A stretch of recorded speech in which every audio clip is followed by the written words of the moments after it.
All right, so again, tons more philosophy to be discussed. 20th century, 21st century. Um, if you're interested or want more info, email me. We can discuss on the discussion board, what have you. Agamben is fantastic, Italian philosopher. We can do political stuff. It's, yeah, great, great stuff. I just want to wrap up with two final ones here. This is Robert Nozick, pardon me, American philosopher, again, 1980s, primarily 70s and 80s. So kind of a contemporary of Taylor. And this is the last excerpt in our book, seeing our lives as part of the process.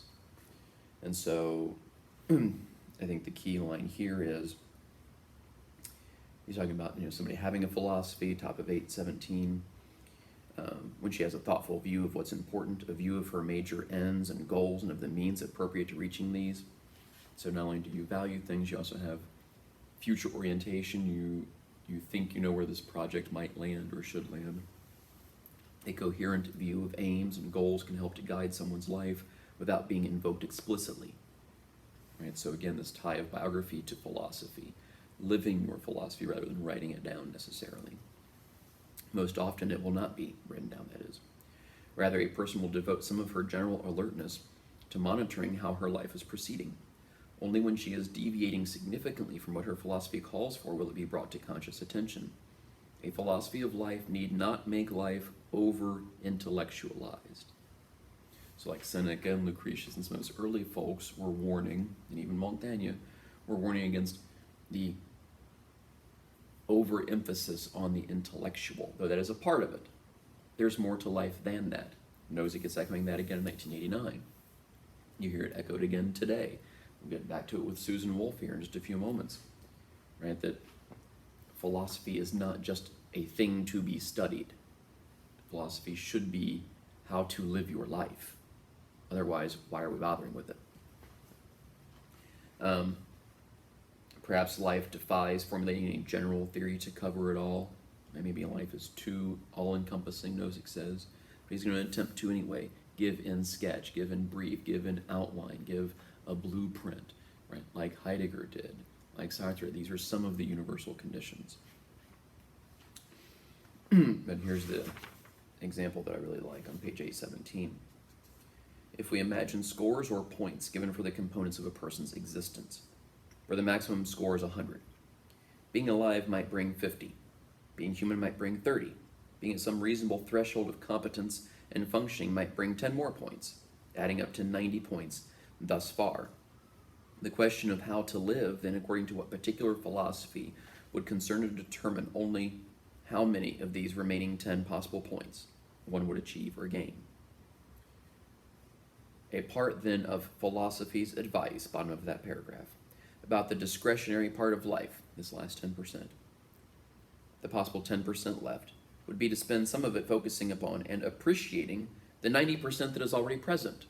So again, the shift in attitude between what you lack versus what you already have. Like Cornell talks about life as a gift rather than as taken, rather than as wasted. Nozick goes on. We encounter reality and become more real ourselves through a spiral of activities, and together enhance our relating to reality. So it's not just a being in the world, it's a relating to the world, relating to existence. That Dasein thing Heidegger talked about, our special relationship to the concept of being, which is why we can find clues everywhere and all of that. Reality here is reality enough. And so, kind of responding to the absurd talk of Nagel and of Camus, right? Maybe it is lowered expectations. Reality here, reality enough. Does that mean we shouldn't strive, we shouldn't try to be better? That's not what it means. But it does mean not having unreasonable expectations that we then can't meet, so then we're frustrated. Seneca talks about this. Or anxious and despairing, Sartre. Or absurdity of either type. Reality here is reality enough. Take this extra discretionary 10% to appreciate the 90%. Wow, existence. So maybe that means Taking a walk in a field of flowers. Wow, flowers. They look cool. They smell nice. Awesome. Love of life, then, Nozick says, is our fullest response to being alive. That's why we fight so hard for other people's freedom, so that they can have the freedom to love life instead of being oppressed and repressed and so on and so forth. It calms the spirits. Just a couple more excerpts from Nozick, then I'll move on to Susan Wolf, whom I did not have you read. There's no excerpt from her in the book. Sadly, females are not mentioned much in here. And I talked a little bit about why the first week. History of racism and misogyny and so on and so forth. There are female philosophers, many more today than ever before, but historically at least you have to kind of dig to find them, sadly. At least who write philosophy, Margaret Fuller and so on and so forth. Many of them, their philosophy, like the French existentialists, were in their writings, right? We get philosophy of Jane Austen from Jane Austen's novels, right? That was the safe place that women could write, instead of philosophy proper, which of course is intellectual and therefore man's job. Nozick, page 819, it claims the spirit to see ourselves as part of a vast and continuing natural process. So again, this contextualizing within history. To see yourself as a small part of a vast process makes your own death seem not so very significant, unworrisome even. So going all the way back to Lucretius, why worry about death? Why be anxious about death? Why fear death? When we identify ourselves with the totality of the vast, never-ending process of existence through time, we can find our significance in that, and our own particular passing comes to seem to us of passing importance. And so a lot of naturalists or environmentalists will speak about these things. John Muir, for instance, will talk about hiking in the Sierra Nevada and so on and so forth. He says that there's this, again, dichotomy, odd juxtaposition between, wow, look how massive and expansive all of this is. This is, the world. Forget about the cosmos, right? Looking at the mountains, or looking at the sunrise or sunset, or looking at oceans, so on and so forth. This feeling of smallness, which is also weirdly empowering, right? I'm just a small thing, but I'm a small thing in the midst of all of this. Interesting. And Muir says hiking especially highlights this, because one wrong step and you could be dead. And so the reality of your own mortality, Heidegger again, although Muir's writing, I guess Muir's a contemporary of Heidegger, but Muir's not really writing philosophy. He's writing travel journals, which happen to be philosophical. And this is early 1900s, late 1800s. Yeah, so this being faced with your own mortality thing, also the smallness and the vastness. Back to Nagel, or Nozick, sorry. Nozick, not Nagel, Nozick. It's a privilege, this is the final paragraph, to be a part of the ongoing realm of existing things and processes. When we see and conceive of ourselves as part of those ongoing processes, we identify with their totality, and in the calmness this brings, feel solidarity with all our comrades in existing. Togetherness, comradeship, friends, being with others in an authentic way, mental health, calmness. Interesting. So Susan Wolf, then, I'm not quoting from her work. This is a book, Everyday Examples. I don't know if you can, the lighting is weird. There it is. Everyday Examples. And what Cunning does is, in some ways, what de Botton did with like Seneca and Lucretius and so forth. He goes through and he has particular issues that he's focusing on and brings a philosopher or two to the forefront, explains that philosophy and then how it fits with the larger issue. So this is the chapter on the meaning of life. In this section of this chapter, meaning and significance as essential components of a fulfilling life. And so he's going to reference Susan Wolf. Susan Wolf is a current philosopher. She's a professor at University of North Carolina, Chapel Hill. Most of her writing, her more prominent writing, has come within the last decade or so. And she writes pretty exclusively at this point on the meaning of life. And so you can check out some of her work if you're interested. It's going to echo a lot of the stuff we've already talked about. So he starts this section. Some philosophers have argued that an important component of personal fulfillment is to be found in a life that exhibits meaning, value, and significance. The philosopher Susan Wolf has proposed a view along these lines. Wolf does not necessarily have anything against a life that is focused on avoiding frustration or satisfying desires. She just thinks that one of the things that we also want in life is meaning. But that's not enough, right? That's a life, it's not the fulfilled life. Not the good life, not the best life, it's just a life. But she has to be careful not to be too specific about what will generate meaning. She does not want to just look at the lives that she herself would regard as meaningful and insist that they are supposed to be a model for everyone. And the world would presumably not be that interesting if we restricted ourselves to such a small number of activities only. Instead, Wolf wants to consider paradigm cases of lives that we would all tend to regard as meaningful, and then locate the kinds of features that those lives have in common.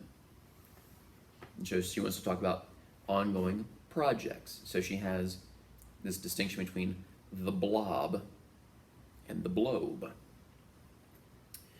One condition that Wolf thinks we have in mind when we identify a life as meaningful is that the person living it has to be excited about it and actively engaged in it, engaged in some sort of projects. To make her case, Wolf has us consider the extreme of a person who is not excited or actively engaged, a person who sits on the couch all day drinking beer and watching whatever it is that happens to come on the telly. So notice they're not even engaged enough to bother changing the channel or making a choice about what to watch next. They're just going to watch whatever. They are disinterested. Uninterested, those are different. Not disinterested. They're uninterested. They have no interest in, because they're not actively engaged in any of the programs. It's just on. And they're just sitting. And they're just drinking.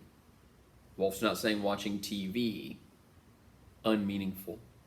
Not saying drinking beer, unmeaningful. Not saying sitting, unmeaningful. Somewhat like Heidegger, there could be someone sitting, drinking beer, watching television who is actively engaged. There may be someone else who's not. It's not for us to say we can't judge that. We can't judge authenticity and inauthenticity. But what Wolf is trying to give us here is an example of someone that is not meeting any of the conditions for a meaningful life. Though they may be breathing, they may be alive, but they're not living. Wolf has to set up the example very carefully so that she is not making a reckless judgment about beer or television. The person that she has in mind is somewhat drunk and in a daze, and they are not particularly invested in the shows they are watching. This person is dubbed the blob. We could imagine a very different sort of case where the person would not be a blob. The case of a person who's very excited to watch television, or who gets excited to watch some shows rather than others.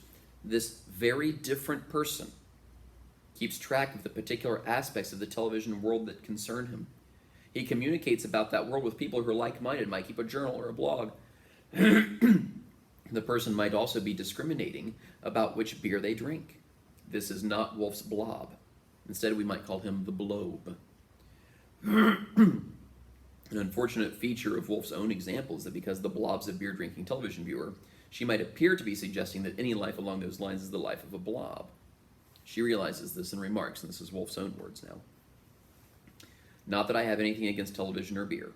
Still, the image of the blob, understood as an image of a person whose life is lived in hazy passivity, a life lived at a not unpleasant level of consciousness, but unconnected to anyone or anything, going nowhere, achieving nothing, is, I submit, as strong an image of meaninglessness as there can be. Things are just happening to them. They don't even care about the things that are happening to them. They're not engaged with the thing that's happening to them or with anyone else. They're just there. Merely existing, and that's it. In a sort of haze, the sleepwalking through life thing.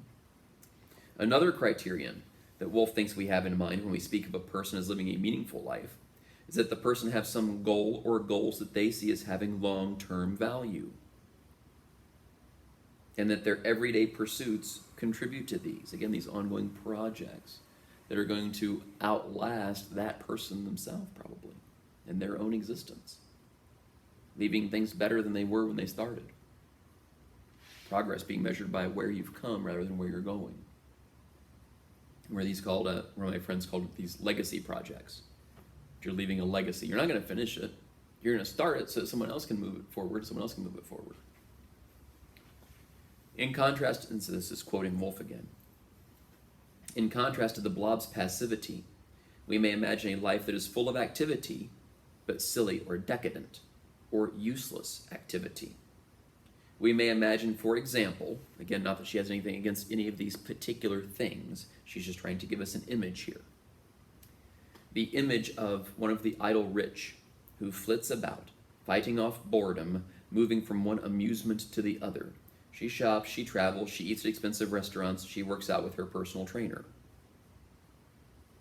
But she's not investing in anything long term. She's just jumping from thing to thing to thing. Again, enjoying the moment, probably part of the good life. Looking forward, also probably part of the good life. The Shakers had a saying, what is it?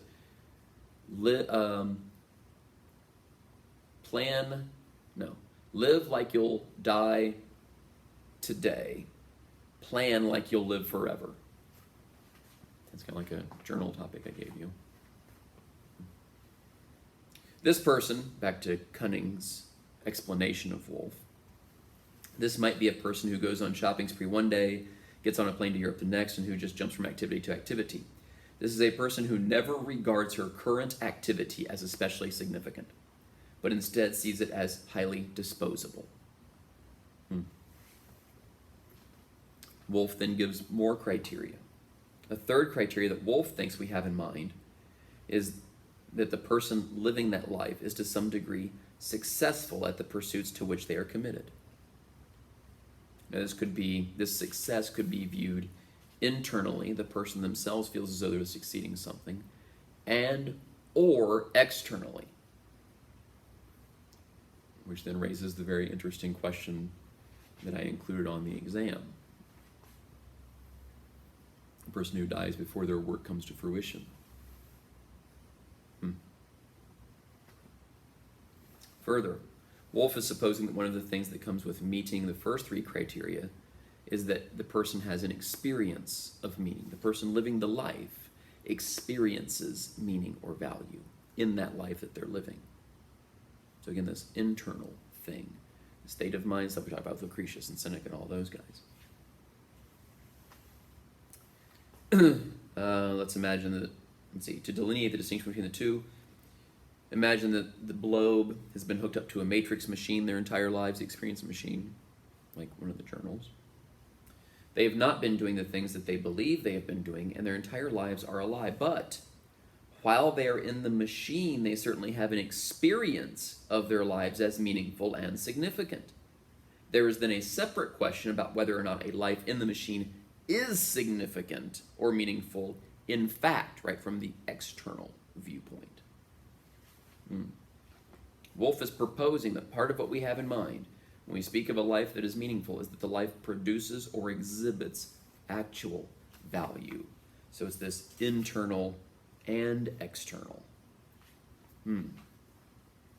So the person themselves living the life experiences it as being meaningful, and there's also this external, other folks see it as meaningful or valuable or successful. And not to overemphasize either one of those. It's probably an and both rather than an either or, right? That if you're living a life that you're experiencing meaning, but no one else sees the significance of, maybe it's time to rethink and ask, am I really living something meaningful here? If the opposite is happening, everyone else sees it as meaningful, but you're kind of dead inside, it may be a time to reflect and be like, wait, other people are seeing something significant happening here. Perhaps I can change this to see things more the way that they're seeing it. And so this is not to say that our identity is defined by others, but our identity is also not its own individual thing apart from everyone else either.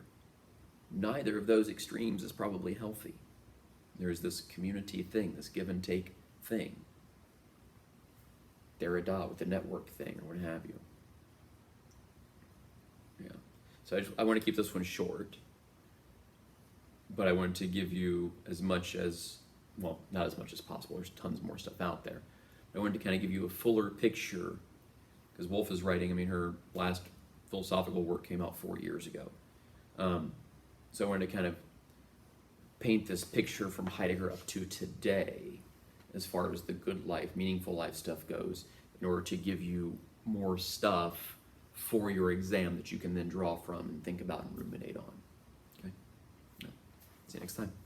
Oh, and so for next time then, read the Plato excerpt. Yeah, from part 2. The Plato excerpt from part 2.